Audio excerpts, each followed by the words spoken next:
শেখ হাসিনা পালিয়ে গেছে, শেখ হাসিনা নাই, শেখ হাসিনা চলে গেছে, শেখ হাসিনা পালায় না। অবশেষে খবর বেরিয়েছে শেখ হাসিনা ভারত ছেড়ে কোনো দেশে পাড়ি জমিয়েছেন। বাংলাদেশের একটি বেসরকারি স্যাটেলাইট চ্যানেলের অনলাইন পোর্টালে এ নিয়ে একটি সংবাদ প্রকাশ হয়েছে। সেখানে দাবি করা হয় শেখ হাসিনা ভারত থেকে মধ্যপ্রাচ্যের দেশ সংযুক্ত আরব আমিরাতে গেছেন। ওই প্রতিবেদনে উল্লেখ করা হয় দেশটির আজমান শহরে তিনি আশ্রয় নিয়েছেন বলে ধারণা করা হচ্ছে। তবে শেখ হাসিনা আরবের কোন দেশে যাচ্ছেন নাকি ইউরোপীয় ইউনিয়নের কোনো দেশ সেটি এখনও জানা যায়নি। প্রতিবেদনে বলা হয় আরব আমিরাতের আজমান শহরে শামীম ওসমানের নিজের একটি বাড়ি আছে বলে শোনা গেছে। সেখানেই তিনি উঠেছেন বলে ধারণা করা হচ্ছে।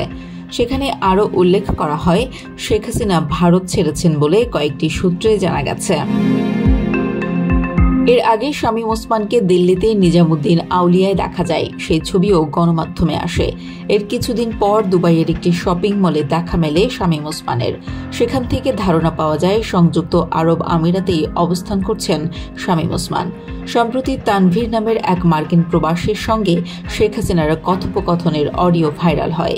এদিকে শেখ হাসিনার বিরুদ্ধে দেশে শতাধিক মামলা হয়েছে। ফলে ডক্টর ইউনূসের সরকার চায় শেখ হাসিনাকে দেশে ফিরিয়ে এনে বিচারের মুখোমুখি করতে। দীর্ঘ 15 বছরের শাসনামল ফেলে মাত্র 45 মিনিটের নোটিশে দেশ ছাড়তে বাধ্য হন সাবেক প্রধানমন্ত্রী শেখ হাসিনা। গত 5 আগস্টের সেই ঐতিহাসিক গণ অভ্যুত্থানের পর থেকে এতদিন ভারতেই অবস্থান করছিলেন তিনি।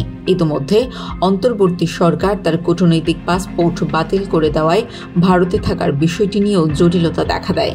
এরপর গুঞ্জন ছড়িয়ে পড়ে ভারত থেকে তিনি অন্য কোনো দেশে পাড়ি জমাতে পারেন। তবে ইউরোপ নাকি মধ্যপ্রাচ্যের কোন দেশে যাবেন সে বিষয়ে কোনো তথ্য পাওয়া যাচ্ছিল না। এ নিয়ে ভারত সরকারও স্পষ্ট করে কিছুই জানায়নি।